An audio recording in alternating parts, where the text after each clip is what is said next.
முருகா, என் அன்பு பிள்ளையே, உன்னுடன் சேர்ந்து வாழ்ந்தே ஆக வேண்டும் என்று ஒரு உறவு காத்து கொண்டு இருக்கின்றது. நீண்ட நாட்களாக உன்னுடைய முகம் வாடி போய் இருக்கின்றது.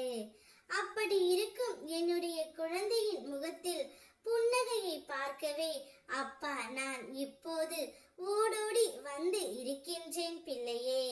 நீ சிரித்து எவ்வளவு நாட்கள் ஆகிவிட்டன. உதடுகளின் போலியான சிரிப்பை மட்டுமே வைத்திருக்கின்றாய். மனதளவில் சிரிப்பதை மறந்து விட்டாய். உறவுகளிடத்திலும் நட்புகளிடத்திலும் உறவு பாராட்டாமல் எதையோ இழந்தது போல தனிமை போதும் என்ற நிலையை இப்போது நீ யாரும் இல்லாதது போல் நிர்கதியாய் நிற்கின்றாய். யாரிடமும் உன்னுடைய கஷ்டங்களை பகிர்ந்து கொள்ளாமல் தனிமையில் தவித்துக் கொண்டு இருக்கின்றாய். அனைத்தையும் நான் அறிவேன் பிள்ளையே. நீ வாய்விட்டு என்னிடம் சொல்லாவிடில் என்ன, எனக்கு தெரியாதா? நீ இத்தனை நாட்களாக எதற்காக கண்ணீர் வடித்துக் கொண்டு இருந்தாயோ அவை யாவும் மாறப்போகின்றது. உன்னுடன் இணைந்து வாழ்ந்தே ஆக வேண்டும் என்று ஒரு உறவு துடித்துக் கொண்டு இருக்கின்றது. அது யாரப்பா என்றுதானே கேட்கின்றாய்? வேறு யார்? நீ யார் மீது அளவு கடந்த அன்பு வைத்தாயோ அவர்தான்.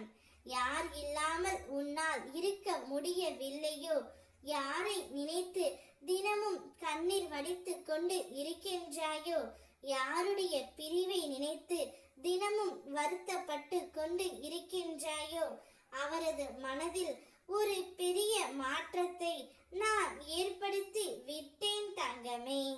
அவரே உன்னை தேடி வர போகின்றார். உன்னோடு இணைந்து வாழ்ந்து ஆக வேண்டும் என்று அவர் துடித்துக் கொண்டு இருக்கின்றார். உன்னுடைய மன நிலைமை அவருக்கு இப்போது நன்றாக புரிந்து விட்டது. நீ இல்லாமல் அவரால் வாழ முடியவில்லையே என்ற உண்மையை அவர் அறிந்து விட்டார் தங்கமே. உன்னுடைய பிரச்சனைக்கான விடியலை நோக்கி தினமும் காத்து கொண்டு இருந்தாய் அல்லவா? கவலைப்படாதே, உன் வேண்டுதல் அனைத்தும் நிறைவேறப் போகின்றது.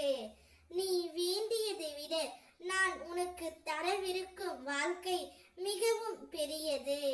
நீ எந்த அளவிற்கு அன்பை எதிர்பார்த்தாயோ அதைவிட அதிகமான அன்பு உன் துணையிடமிருந்து உனக்கு கிடைக்கும். மகிழ்ச்சியாக இனி நீ வாழப் போகின்றாய். ஓம் முருகா.